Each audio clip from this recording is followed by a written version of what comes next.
সেদিন অপরাধীরা অপরাধ অস্বীকার করবে। আজ যে যারা চুরি করছে, যারা ডাকাতি করছে, যারা জোর করে ক্ষমতায় রয়েছে, যারা জুলুম করছে, তারা অস্বীকার করবে। যারা জিনা করছে তারাও অস্বীকার করবে যে আমরা এ কাজ করিনি।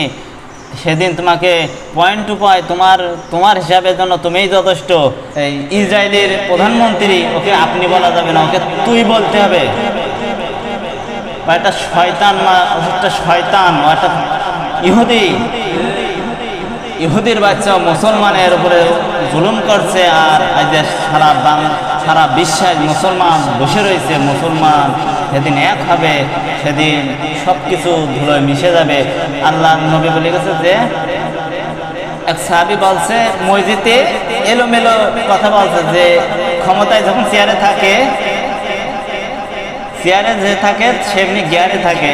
আমি এখন যে কথাগুলো বলছে আমি বলছি আপনাদের সবাইরা শোনা লাগছে। আপনাদের কথা আমি একটাও শুনছি না, আমি যা বলছি সেটাই শুনছেন। তাই এক সাহাবী তিনি বলছে যে আগামীকাল এই জিনিসগুলো আমি বন্টন করবো না, এগুলো সব আমি রেখে দেবো। এরকম 2 সপ্তাহ বক্তব্য দেওয়ার পরে তার ফিরে সপ্তাহে যখন বক্তব্য দিয়েছে, একজন মুসল্লি উঠে বললেন এটা তোমার নিজের সম্পত্তি না, এটা জনগণের সম্পত্তি, এটা জনগণের মাঝে তোমার বন্টন করে দিতে হবে। তখন ওই সাহাবী বললেন এটাই তো আমি শোনার জন্য। মুসলমানের ভিতরে যতদিন প্রতিবাদ করার লোক থাকবে ততদিন মুসলমান হারাবে না, ইসলাম থাকবে। ইসলাম এই জন্য বলছে যে যারা প্রতিবাদ করছে, ভালো করে শুনলে, যারা প্রতিবাদ করছে, সত্যর কথা বলছে, তারা আজকে সত্য কথা বলে তাদেরকে মিথ্যা কথা বলা হচ্ছে, ওরা মিথ্যাবাদী। এবং যারা সত্যকে মিথ্যা বলে পরিণত করতে চাচ্ছে তারা তো মিথ্যাবাদী। সত্যকে বলছে যে তুমি মিথ্যা বলছো, আর সত্যবাদী মিথ্যাকে বলছে তুমি মিথ্যাবাদী। আজ আমরা এমনভাবে প্রচলিত হচ্ছি, আজ যে বাংলার জামিনে সত্য কথা বললেই তাকে জেলে দেওয়া হচ্ছে, জুলুম করা হচ্ছে, জরিমানা করা হচ্ছে, হত্যা করা হচ্ছে, এমনকি দেশ থেকে বিতাড়িত করে তারে বের করে দেওয়া হচ্ছে। এই জন্য জুলুমকারী কখনো আল্লাহর ক্ষমা পাবে না। জুলুমের জন্য আল্লাহর কোনো ক্ষমা নেই। তারা সেদিন বলবে হ্যাঁ, আমরা যদি দুনিয়াতে আলেম ওলামাদের কথা শুনতাম তাহলে আজ আমাদের এমনটা হইতো না। আর আজ যে আলেম ওলামারা সত্য কথা বলছে, কোরআনের কথা বলছে, হক কথা বলছে, তাদেরকে ধরে ধরে তুমি জেলখানায় পড়ছো।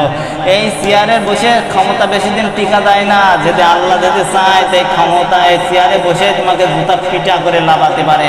বিশ্বের যারা জুলুমকারী নেতা আছে তাদেরকে বলছি ক্ষমতায় বেশি বাহাদুরি করো না। কারণ তুমি যে বলছো যে এখন গোটা বিশ্বের মাথা, যেমন আমেরিকার প্রেসিডেন্ট জো বাইডেন, ওনাকে ভুলে না গেলেও চলে। উনি যেন ভুলে না যায়, এটা যেন উনি শোনেন, তাই এটা যেন ভুলে না যায়। কারণ আবু জেহেলও ক্ষমতায় ছিল, ফেরাউনও ছিল, উদ্বা সাহেবা এরাও ছিল। তা এদের যেমন আল্লাহ ক্ষমতায় বসিয়ে যেমন জুতা পিটা করে লাভিয়েছিল, তোমাকেও লাভাতে আল্লাহর 1 সেকেন্ড লাগবে না। অত ইজ্জু মুত্তাসা, অত জিল্ল মুত্তাসা, তার হাতে সম্মান, তার হাতে অপমান। তিনি যাকে ইচ্ছা তাকে দেন। ভাববেন না যে ক্ষমতা চেয়ারে বসে আজ আমি সব কিছু করবো, এটা কখনো ভাববেন না। কারণ ক্ষমতা আজ আছে, কাল নাই, কালকে ক্ষমতা নাও থাকতে পারে। এই যে দুনিয়ার লোভে পড়ে আমরা যে মানুষের মিথ্যা মামলা হামলা দিয়ে যায়, যে আমরা মানুষের বাড়ি ঘরে থাকতে দিচ্ছি না। ভাই দল বিদল সে যাই করেন ভাই, একটা ডাক আসবে যে মুসলমান ইসলামের জন্য আমরা জীবন উৎসর্গ করে দেবো। ভাই আপনি আমলিগ করতে পারেন, আপনি বিএমপি করতে পারেন, আপনি জামাত করতে পারেন, আপনি চরমনা করতে পারেন, একটাই মনোনীত ধর্ম, একটাই ইসলাম। এই বাংলার জমিনে ইসলাম প্রতিষ্ঠা হবে ইনশাল্লাহ। যারা এই বাংলার জমিন থেকে এই ইসলামকে যারা বিতাড়িত করতে চায় তাদেরকে বলতে চায় তোমরা বিতাড়িত হবে এই বাংলার জমিন থেকে। যতদিন একটি মুসলমানের গায়ে যতদিন রক্ত থাকবে, বাংলার জমিনে মানুষের তৈরি করা ধর্মনীত আইন এই বাংলার জমিনে মানতে দেওয়া হবে না ইনশাল্লাহ। আল্লাহর জমিনে আল্লাহর আইন মানা হবে ইনশাল্লাহ। তুমি বাহাদুরি করে বাংলার জমিনে তুমি ইসলামকে বিতাড়িত করতে চাও, এই ইসলাম কোনোদিনও বিতাড়িত হবে না ইনশাল্লাহ। আল্লাহর জমিনে কোরআন প্রতিষ্ঠিত হবে ইনশাল্লাহ। তুমি চেয়ারে বসে তুমি লাফালাফি করো না কেন, এই লাফালাফি তোমার কোনো কাজে আসবে না ইনশাল্লাহ। আল্লাহ তোমার আমাদের দিয়ে আল্লাহ যদি দায়িত্ব যদি না হয় তা আল্লাহ আমাদের তুলে নিয়ে আল্লাহ অন্য জাতি দেবে। তবে কি তোমার দেখে শুনবে, মনে রাখবে যে কখনো কেউ যেন ভাববেন না যে আমার জন্য ইসলাম চলবে। ইসলাম তোমার জন্য নয়, তুমি না হলে ইসলাম চলবে, কিন্তু তুমি ইসলাম না হলে তুমি চলতে পারবে না। আল্লাহর পথে যারা বাধা দিচ্ছে, সূরা মুহাম্মাদের 1 নম্বর আয়াতে আল্লাহ পাক বলেন, যারা কুফরি করেছে এবং মানুষকে আল্লাহর পথে হতে বাধা প্রদান করছে, আল্লাহ তাদের সকলের আমল বিফল করে দিয়েছেন। তুমি নামাজ রোজা হজ যাকাত করে বেড়াচ্ছ, মসজিদে বড় বড় তসবিহ নিয়ে আসছো, বাড়িতে যখন বেরোচ্ছে এরকম টিপতে টিপতে আসছে, মনে হচ্ছে ফেরেশতা জিবরাইল আলাইহিস সালামের ছোট ভাই নাজিল হয়ে রাস্তাতে হেঁটে আসছে।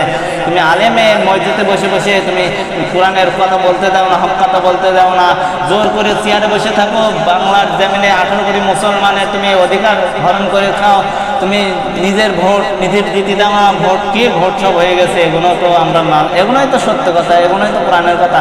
আল্লাহর জমিনে যারা ক্ষমতায় থাকবে তাদের দায়িত্ব, যারা ক্ষমতায় থাকবে, যারা চেয়ারে থাকবে, এবং মেন দায়িত্বে যারা থাকবে, কোরআন দিয়ে যারা সমাজ চালাবে, রাষ্ট্র চালাবে, একটা সংসার থেকে সংসার ভবন সব কিছু কোরআন দিয়ে বন্টন করে দেবে। আজকে তোমরা নিজেদের আইন মোতাবেক দেশ চালাচ্ছ, মনে রাখবা এই আল্লাহ তোমরা ক্ষমতার চেয়ারে বসে যে নিজেদের আইন মতো দেশ চালাচ্ছ, এটা তোমরা কোনোদিনও সফল হতে পারবে না। একদিন না একদিন তোমাদের মরা লাগবে, তা মরার সাথে সাথে আল্লাহ তোমাদের জাহান্নামে দেওয়ার জন্য তৈরি করে রেখেছে, এতে কোনো সন্দেহ নাই।